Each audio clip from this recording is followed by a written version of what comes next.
It's time now for Countywide, a special presentation of Yavapai Broadcasting News. Join Paul David and Kyle Benedict as they talk with our community's leaders, newsmakers, and people in the know. You'll hear about the hot topics that affect all our lives in Yavapai County. And now here's today's Countywide.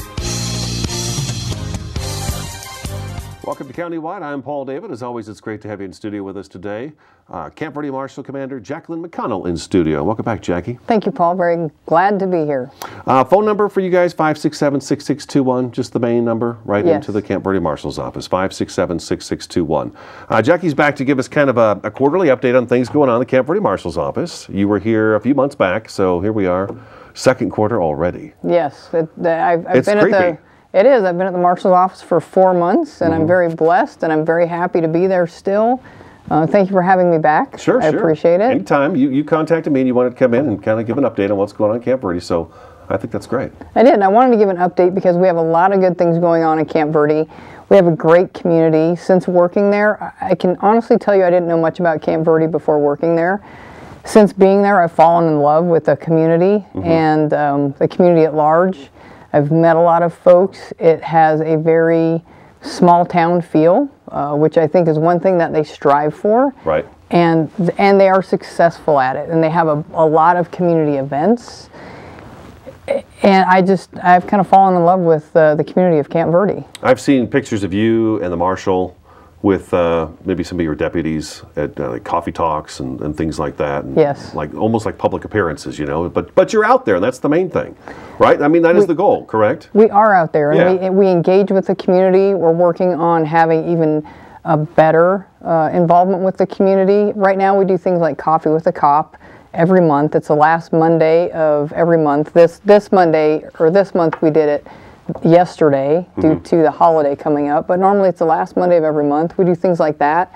We're working on getting together with the faith-based organizations in the community. We're also going to work on having a partnership with the businesses in the community and meeting with them. We're working on, right now, one of my officers is working on putting together a community meeting out in Verde Lakes. Just really getting out there, being involved with the community. Now, why the focus on Verde Lakes? Well, we have our Facebook page, and one of the members from Verde Lakes community actually reached out and said, hey, what about doing a block watch in Verde Lakes? Okay. So that's one thing that we wanted to start up anyways, is getting together with different communities in Camp Verde and talking to them about forming block watches. So I emailed the guy back, or via Facebook, I messaged him and said, hey, we're going to be looking at doing that. Just give us a little bit. So we are currently looking at setting a date. We've got a location, and so we'll be putting that together. My guess is within the next month. Just easy. It's as easy as that, right? Just to reach out to you guys and ask you for something like that. It is, absolutely. Yeah, you're all about, maybe can we change course? We were talking about this prior to the show, and I said I kind of wanted to, since you're here, you're a law enforcement officer, and you've been for how many years now? 21 years. 21 years. We've had two recent law enforcement involved shootings, both up in the Flagstaff area over the last few days. And I was telling you prior to the show that I read some of these comments that people put after these stories, and one of the comments was, why don't the police have rubber bullets? And the first thing I thought of, well, that's because the bad guy doesn't have rubber bullets. I mean, if everybody's running around with rubber bullets, that's what we'd be shooting, but that's not the case. And we started getting into just maybe the misunderstanding of what's going on in these instances. Can you kind of shed some light on that, on how you've been trained to handle these situations? If I'm coming at you and I have a gun and you've told me to drop that gun and I'm not dropping my gun, I mean, how does that play out for law enforcement officers? I think one of the things to note here, just like we talked about, as you said, is a lot of the time community members who've never been in the situations that law enforcement officers are in literally every day in this community and in this country, it's hard to understand. It's hard to understand what it feels like to have a gun pointed at you, or somebody holding a knife or a machete or whatever the weapon is. A lot of times people don't understand what it's like to face somebody whose intention is, and what you have to assume is, to kill you. And whether you're a police officer or you're that citizen on the street, if somebody's pointing a gun at you or any other weapon, you have to assume their intention is to kill you. You are trained that way, right? The assumption should be that it's coming at you in deadly force. Yes. Someone's not coming at you just to hurt you and knock you out of the way. I mean, it's deadly force. It is deadly force. And one of the comments a lot of times will also be, well, why don't they just shoot the gun out of the person's hand or whatever. We're trained to stop the threat, is what we are trained to do. We want to go home at the end of our shift to our families. That's what we want to do. And we are going to use the level of force that we are authorized to use, which is the level of force that is reasonable and necessary to stop the threat. And if it's a situation a lot of times where we are able to use less than lethal or less lethal force, and we have that force available to us, then absolutely that is an option, and ideally we'll use it.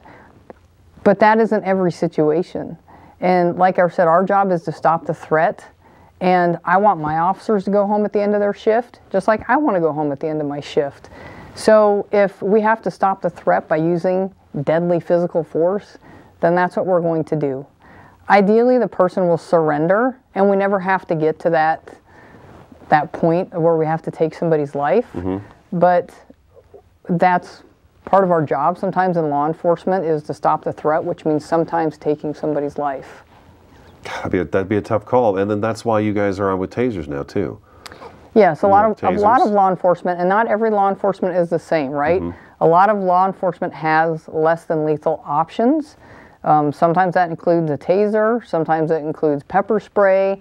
There are teams that sometimes do actually have sage guns, or which do have rubber bullets, but not everybody has that. And the other thing that the community has to understand is all these options require more money from the jurisdiction, because you have to be able to provide all your officers with all these options. And all that costs money.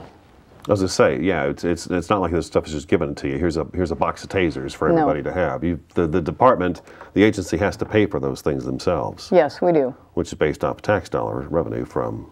Yes, nobody is giving it. Nobody is giving it to us. There are very few grants that you can put in for where you can say, "Hey, we want to go out and buy my department tasers."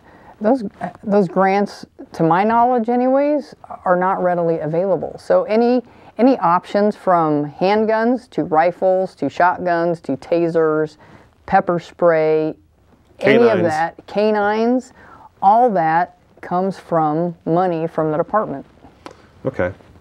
Now, for folks who would want to know, and this is our lead into this particular topic, folks that want to know what it's like to be a police officer and go through some of your training, whether it be how to be a police officer or how to maybe work in the records department or investigations, there is a way that somebody like myself, if I want to know more about what it is your job entails, that I can participate in that and find out. Absolutely. And I challenge folks, and here's the thing, honestly, especially those that are skeptical of law enforcement, I challenge those folks to learn more about law enforcement, and they may leave still being skeptical, but at least they leave with more knowledge. But most of the time what happens is somebody that's skeptical comes in and learns some of the inside information and understands much more about law enforcement and leaves much less skeptical than they originally were, if they are skeptical at all anymore. So some ways that you can learn more about law enforcement: Camp Verde and many of the local police departments always offer volunteer opportunities. So with Camp Verde, we always have openings for volunteers. We have you can come in and be a volunteer to be a crime scene technician. You could work in our records department. You could help our patrol folks out by going out and doing traffic control. There's so many different volunteer opportunities in such a small department. And that really gives you an inside look on how a police department operates. We're also going to be doing a Citizens Police Academy later in the year. Can we take our break and come back and talk about the Citizens Police Academy and kind of what's going to be involved in that? You're the boss here. That's so right, absolutely. I'm the boss. That's right. Okay, Camp Verde Marshals Commander Jackie McConnell in studio today. Marshals office phone number is 567-6621. This is Countywide. We'll be back in just a couple minutes.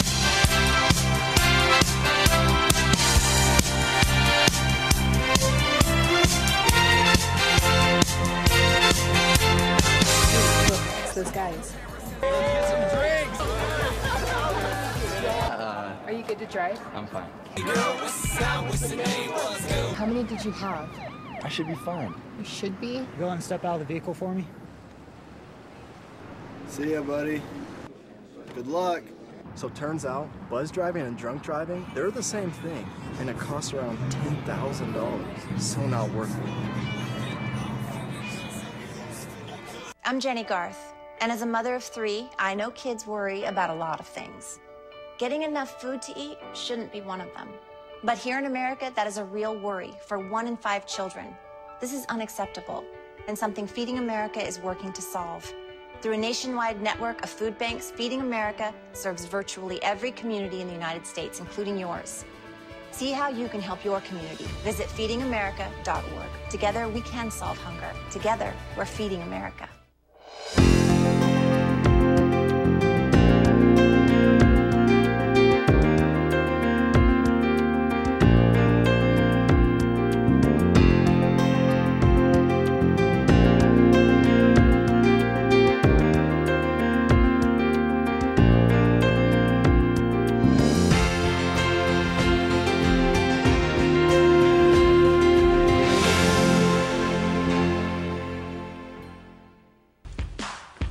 Chipmunks want to remind you, bacteria can hide in food and make you ill. Wow. But you can keep bacteria from ruining your day with 4 simple steps. Clean. I'm waiting for the ring cycle. Separate. Cook. Fire in the hole! And chill. We chipmunks are notoriously tight. Check your steps. The road trip to food safety starts at foodsafety.gov.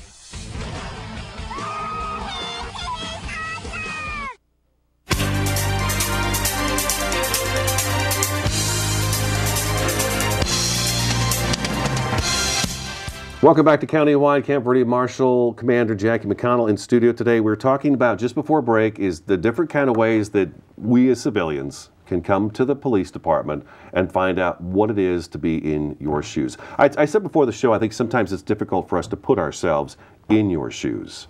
But I think you did a good explanation of that. It's just, you know, you got a gun or a knife or something pointed at you, you have to assume that they're coming at you with lethal force. So we've got all kinds of, we've got volunteering we can do. And then you guys have it, and then other agencies do it as well. I usually write a story up on that and air it because I think it's good for people to do. The Citizens Academies.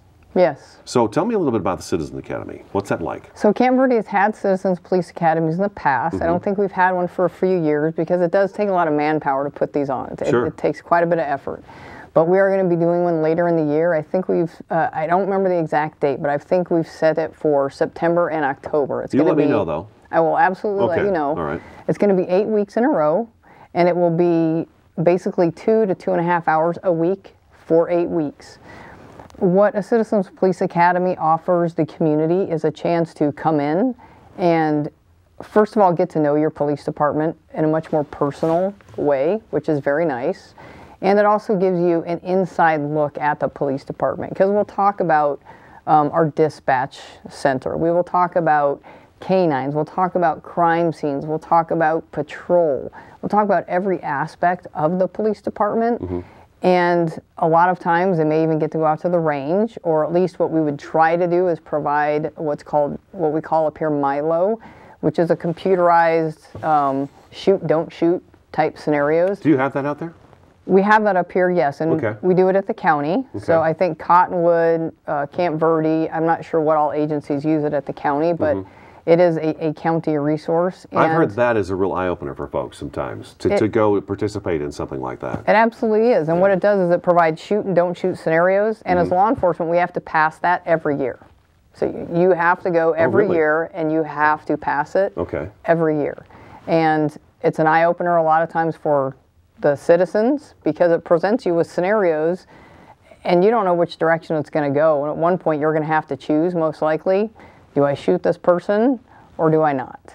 And you know, a lot of times you can even say that you're going to use less lethal force in the situations. So they'll be provided with that opportunity, and it really gives folks, your average person on the street, a much more inside look at a police department. And like I said, a lot of times when you get to know your police department, it really helps because you feel a much more personal connection with those that are getting paid to serve you. Now, if I take this Citizens Academy, am I going to be seeing Jackie up in front of the class the entire time, or do we have, so who kind of teaches the class, and how's that working? We will have somebody different in front of the class every week. So am I going to be there at some point? Sure. Is the marshal going to be there at some point? Yes, because it is our police department. But we'll have the detectives up there teaching you. We'll have the canine officer up there teaching you, somebody from dispatch. So it's not going to be me up there talking every week. Gotcha. The way we do it anyways is it's going to be somebody different every week. Okay. So it's not, that's how I've heard they go. It's not the same person the entire time out of a textbook. It's the people who are actually working in that field at the time that come in and talk. Canines? The Citizen Police Academies that I'm familiar with, yes, that's how they operate. Okay. Canines, we meet the canines, talk to the canines. I mean, you can't talk to a canine, well, I guess you can. You can talk to the canine doggy, but I don't know if the canine doggy will talk back. Right. The canine officer, right. Yes, the canine officer will be there, and we're very blessed to have a canine unit in Camp Verde, and it's a great resource, and he will be there as part of the class. Okay, all right. So that's coming up sometime later this year, and once you get those dates nailed down, let me know, and then we'll talk about that and encourage folks to come out to that. Absolutely. Social media. Last time you were here, Facebook was a big thing for you. You brought up Facebook a lot, and I know you're using it a lot. So how's social media working out for the Camp Verde Marshal's office with the community? I think it's working out great. We have almost 500 friends or users, or however you want to deem them, on our Facebook page, which is great. So everybody listening, please help me by signing onto our Facebook page and keeping tabs on what we do. And we put out a lot of community information, and I think it's going very well because we've had a lot of, this last weekend we did a memorial walk, and we had more participants than we have in the past. Oh, that's great. Do I know that's because of social media? No, but I think there's probably a good chance because we're able to reach a wider group. So events that we've had a lot of participation in, and we have very good responses on our social media. Feather in your cap for Camp Verde, SafeWise annual report. You said you wanted to hit on this. That was pretty nice. I did. The SafeWise annual report came out earlier this year, and Camp Verde was noted as the 19th safest city in Arizona. And working there, I absolutely believe it. Our officers stay busy because we have so few officers. But it's a safe town, and like I said, the community there is amazing.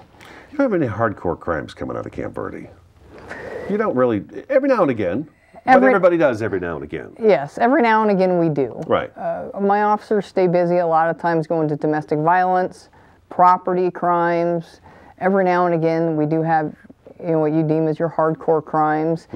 And, one thing I do want to note is the things that are happening throughout the country where officers are getting shot or involved in shootings, those can happen anywhere in the country. So whether or not you're the 19th safest city in Arizona or not, one of the things that I really try to make my officers understand is it can happen here too.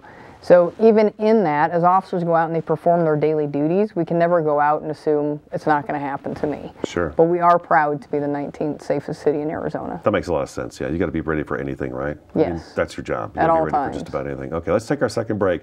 Camp Verde Marshal's office number 567-6621. This is Camp Verde Marshal Commander Jackie McConnell. This is Countywide. Back in just a couple minutes.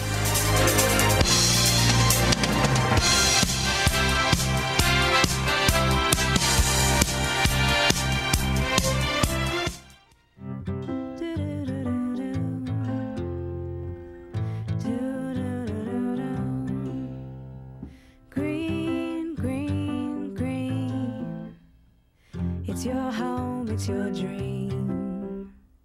Radon testing, keep it healthy and clean. Make it green, green, green. Making it green is making sure the air in your home is healthy for your family to breathe. Make sure you test your home for the presence of radon. It's easy. To learn more, call 866-730-GREEN. Preserve your family's health and well-being. Get your home tested. Now that's living healthy and green. Green, green, green. It's your home, it's your dream. Radon testing, keep it healthy and clean. Make it green, green, green. To learn more, call 866-730-GREEN.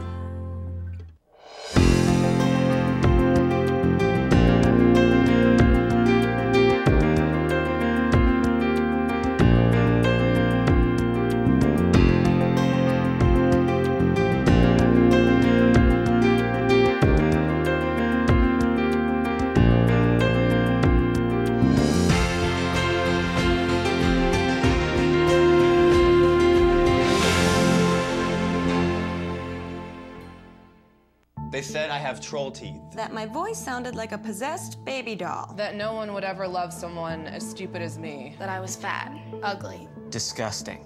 The effect of bullying is potent. We will no longer be the silent majority. Now, when you see online bullying, there's something you can do about it. We're gonna take action with the I. I am a witness. I am a witness. I am a witness. I am a witness. I am a witness, and so are you.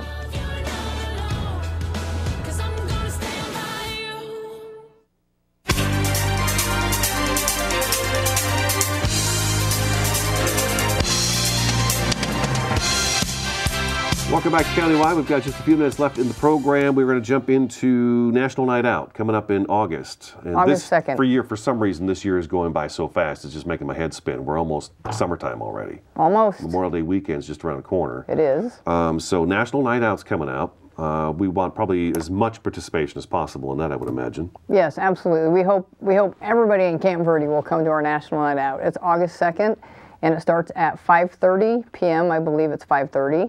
And it's going to be just in the town of Camp Verde, in that old town area. And it's going to be a very nice event. We're going to have hamburgers, hot dogs, different tents. We're going to have a helicopter coming in. It's usually really well attended. Usually very well attended, yes. Yeah. And we're hoping this year will be even better than last year. So what are we going to do while we're there? Well, you're going to see helicopters flying in. You can stop off at all the tables. Our canine and our canine officer is going to be there. We'll have as much. We're trying to get a bouncy bounce, where the kids can go in. I love those things. Yeah, they don't let me in. Well, not for you, for the kids. Yeah, right. But we're going to try to have one of those there for entertainment for the kids. So we're going to try to have a wide variety of things to do. Okay, all right. And then while we're there, we can find out what National Night's all about. Yes. And then we could probably find out more about getting a neighborhood watch group going in our neighborhood. All right. Yes. So we can kind of take it back to them. Yes. Right, guys.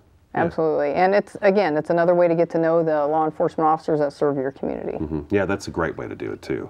Okay, so another thing that I noticed, the Arizona Governor's Office of Highway Safety has been putting out, Darby Martin at the Camp Verde Marshals Office sent us something last week, and I told you I've been using it kind of at the end of the newscast every now and again. It's like 3 sentences long. Right. But that Camp Verde Marshals Office will be having a DUI saturation patrol and checkpoint, and it usually involves, as typical, it involves the Camp Verde Marshals Office, but then DPS will come in and help you guys out. YCSO usually helps out, Cottonwood PD, Clarkdale PD. Everybody kind of works together. Yes, we do. During these holiday weekends to make sure we don't have any drinking or use of drugs on the roadway. So that is going to be taking place in Camp Verde. Yes, it will. Yeah. We are going to do one specifically in Camp Verde, and our goal is to keep everybody on the streets safe. And if you are drinking and driving, or if you are doing drugs and driving, if you're intoxicated in any form or fashion, our goal is to get you off of the streets. And something interesting is, and I don't use it very often anymore, it's usually a DUI saturation patrol where there's added officers just everywhere, all over the place. Yes, and we recently just did one of those in Camp Verde also. Yeah? Good. Checkpoint. You got a checkpoint. Yes, those are we very do. different than a saturation patrol. Yes. That's one-on-one with every driver. It is. It is. We set it up, a checkpoint. We set it up and we stop whatever we deem that night. Every third driver, every fifth driver or car, we will stop and talk to. And if you're not intoxicated, you'll be off and on your way. If you're intoxicated, then you will get processed for being intoxicated, whether it's drugs or alcohol. And legally, we have to tell them where it's going to be at. It's on Finney Flat Road. Yes, it will be on Finney Flat Road. Yes. For some reason, legally, the law enforcement has to at least announce where the checkpoint is actually going to be. Doesn't seem to deter some folks, though. You still wind up catching some. It definitely does not deter everybody, but there still will be your people that pay no attention to that, and they will be out there drinking and driving, and we are more than happy to accompany them to our station and process them for DUI if that's what they choose to do. They should be reading the paper and listening to the radio because they know it's going to be happening. They Jackie, should be. It was great seeing you. So we'll have you back third quarter, I guess. Yes, I'll be hitting you up again. Okay, all righty. Jackie McConnell, Marshals Commander for the Camp Verde Marshals Office. I'm Paul David. This is Countywide. We're done. We'll talk to you again next time.